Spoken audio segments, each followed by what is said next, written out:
Hi, I'm Barry Sahasian. This is Essential Bass Theory number 7. In this tutorial, I'm going to cover two new keys.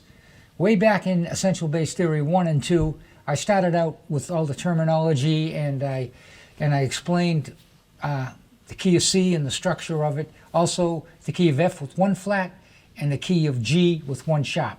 In this tutorial, I'm going to cover key of D with two sharps. I'm also going to explain the chords built on each of the keys, and I have some creative examples that will put this whole picture together, like a puzzle. You take one piece at a time, you put it in, and slowly you begin to see the whole picture. That's what it's about. Music theory is far too complex to absorb in an hour. It takes time. So stay with me. Please subscribe, and there'll be a lot more videos to come, and we will gradually go to a place of advanced harmony, but it will take a while, and I'm not going to go there until you're ready. Okay, let's start with the key of D. The key of D has two sharps. Let's go over the order of the sharps: F sharp, C sharp, G sharp, D sharp, A sharp, E sharp, B sharp. 7 sharps there are in the sharp keys. And we'll go over how you identify a key in this case, the key of D, how you identify it by looking at two sharps. You see two sharps, F sharp, C sharp. You move the second sharp up a half step and you have your key, F sharp, C sharp. Add a half step, C sharp plus a half step is D. That's the key you're in. Now we go back and look at the key of G, and that has one sharp. That sharp occurs on the 7th degree of the G scale. G, A, B, C, D, E, F sharp, G. Now when you go to D, which has two sharps, that also adds a new sharp on the 7th degree. The new sharp is a fifth away from the sharp, F sharp, and the G. So you're beginning to see how this all links together. If you remember in Essential Bass Theory 1 and 2, I showed you tetrachords. Tetrachords are the shape of a major scale. It's two 4-note scales, a whole step apart, that make this, that's the shape of all major scales. When you use this tetrachord on any key, it defines where the sharps and flats are going to be. And you can go back and check that out if you want. Anyway, what I did then is I only used one string for the tetrachord, and a tetrachord, for review, is whole step, half step. Then you move up a whole step and start it again. Whole step, and half step. So now I have changed that a little. I've changed that shape a little because for two purposes. One, it's easier to see it on two strings, and another, it gives you the option to play a major scale going up the neck in case you want to cross the neck with a major scale. This will do it with one octave very simply. So here is the new shape for my tetrachord. D, whole step up to E, whole step up to F sharp, and then half step to G. You play it by the first finger on the 5th fret of the A string, then you slide up to the E, and then you use your 3rd finger on the 9th fret, and then the G on the 10th fret. Now you're right in position to play the A, which is on the 7th fret. You'll be right in position 4 frets away. Then you do the same thing. A, slide up to B, use your 3rd finger for C sharp, and D. Perfect.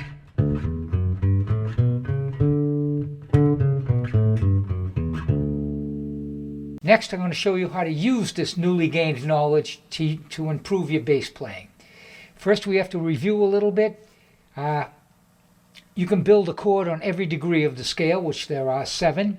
And the 1st, 4th, and 5th degrees are major chords, and the 2nd, 3rd, and 6th degrees are minor chords. The 7th degree is a diminished chord.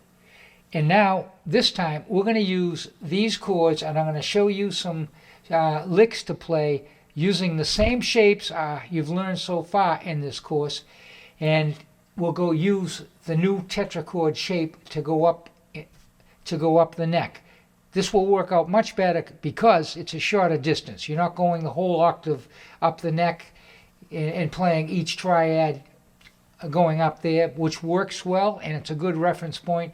Now it's going to be in a shorter distance, and it'll be easier to use, and at the same time you get another perspective of what the tetrachord looks like and where the major and minor chords are. And this won't be the only one. This will happen over and over. This is how music theory works. You keep seeing it in different ways, different perspectives. Then it starts to sink in, and it becomes second nature, and then you can expand on it yourself and get creative. I will be using the same shapes. Let me go over them quickly. The major shape looks like this. The minor shape looks like this. The diminished shape looks like this.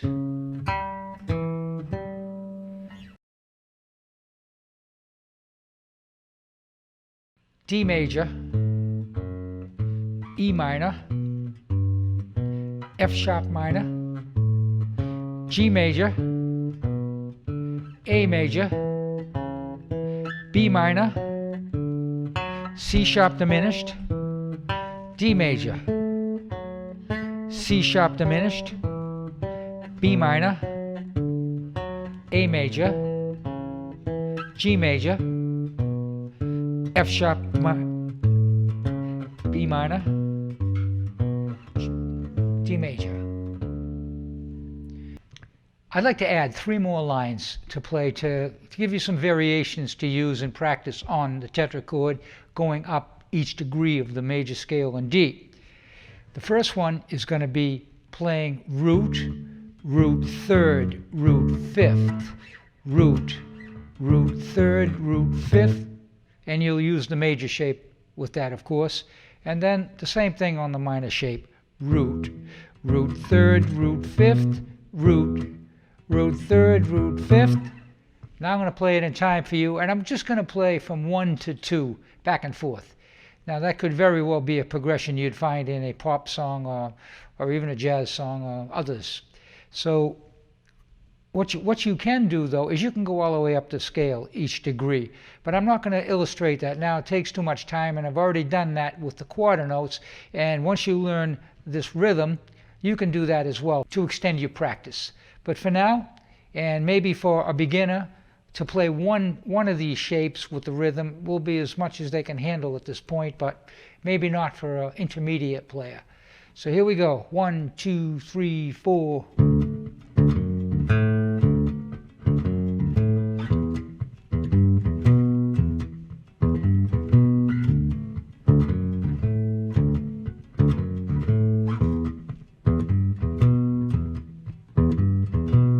Okay, you got that. So let's try another one. Root, root fifth, third, fifth, root, root fifth, third, fifth. So that one sounds like this, going from first degree to second degree. And of course you do the same thing on the minor shape.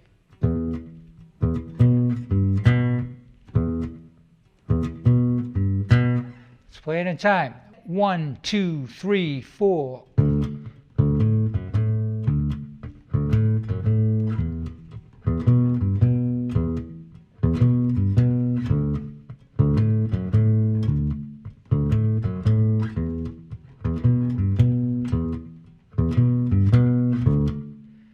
Now the next thing I'm going to do is I'm going to put both of them together and make it a 2-bar phrase. So you go first degree to second degree. The first degree you play the first variation I showed you, and the second degree you play the second variation. Now notice just that simple change, how much more interesting it sounds. 1, 2, 3, 4.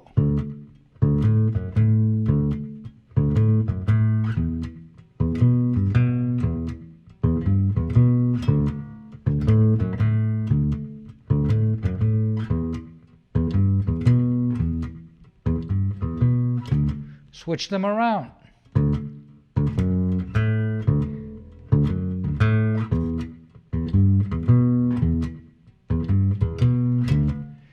Okay, next we'll play them back to back. One measure for the first variation, second measure for the second variation.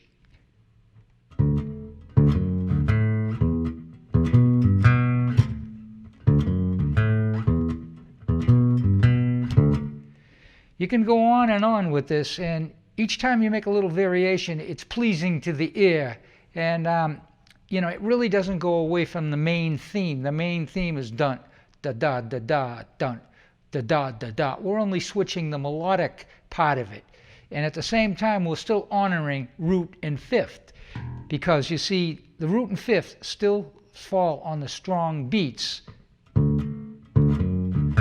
1, 2, and 3, and 4. 1, 2.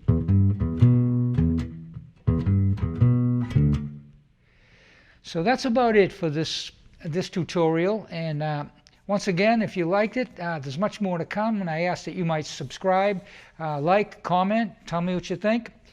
And next will be the key of B flat. We'll do the same thing as this pretty much, and you will get familiar with flat keys and the two flats and how that works out. So until next time, and thank you for stopping by.